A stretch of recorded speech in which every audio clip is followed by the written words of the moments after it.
يا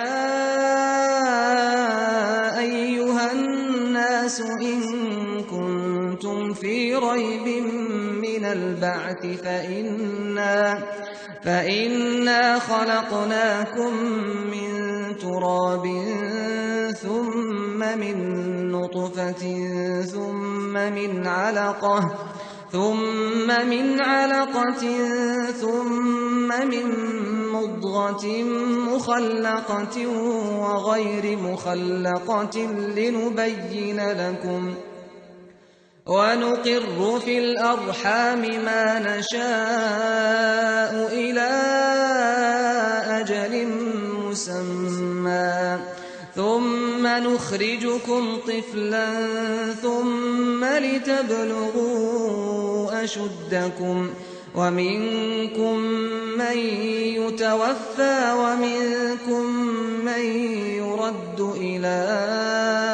أرذل العمر لكي لا يعلم من بعد علم شيئا وترى الأرض هامدة فإذا أنزلنا عليها الماء اهتزت وربت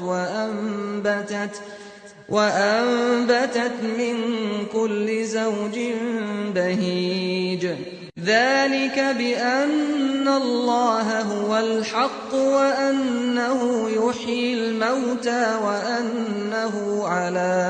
وأنه على كل شيء قدير وأن الساعة آتية لا ريب فيها وأن الله يبعث من في القبور. لوگو، اگر تم کو مرنے کے بعد جی اٹھنے میں کچھ شک ہو تو ہم نے تم کو پہلی بار بھی تو پیدا کیا تھا، یعنی ابتدا میں مٹی سے، پھر اس سے نطفہ بنا کر، پھر اس سے خون کا لوتھڑا بنا کر،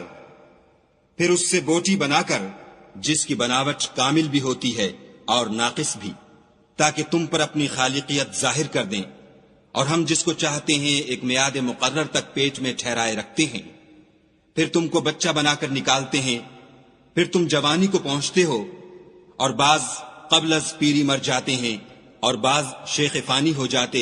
اور بڑھاپے کی نہایت خراب عمر کی طرف لوٹائے جاتے ہیں کہ بہت کچھ جاننے کے بعد بالکل بے علم ہو جاتے ہیں. اور اے دیکھنے والے، تو دیکھتا ہے کہ ایک وقت میں زمین خشک پڑی ہوتی ہے، پھر جب ہم اس پر مہ برساتے ہیں تو وہ شاداب ہو جاتی اور ابھرنے لگتی ہے اور طرح طرح کی بارونق چیزیں اگاتی ہے. ان قدرتوں سے ظاہر ہے کہ خدا ہی قادر مطلق ہے جو برحق ہے، اور یہ کہ وہ مردوں کو زندہ کر دیتا ہے، اور یہ کہ وہ ہر چیز پر قدرت رکھتا ہے، اور یہ کہ قیامت آنے والی ہے، اس میں کچھ شک نہیں، اور یہ کہ خدا سب لوگوں کو جو قبروں میں ہیں جلا اٹھائے گا. O people,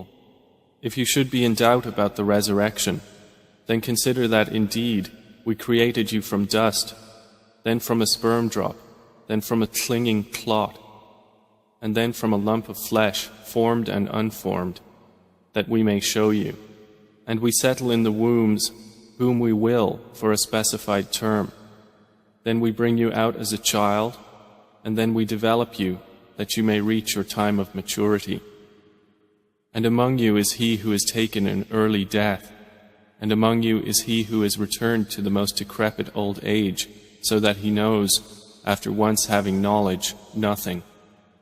And you see the earth barren,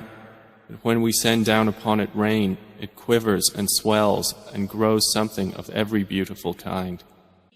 That is because Allah is the truth, and because He gives life to the dead, and because He is over all things competent. And that they may know that the hour is coming, no doubt about it, and that Allah will resurrect those in the graves.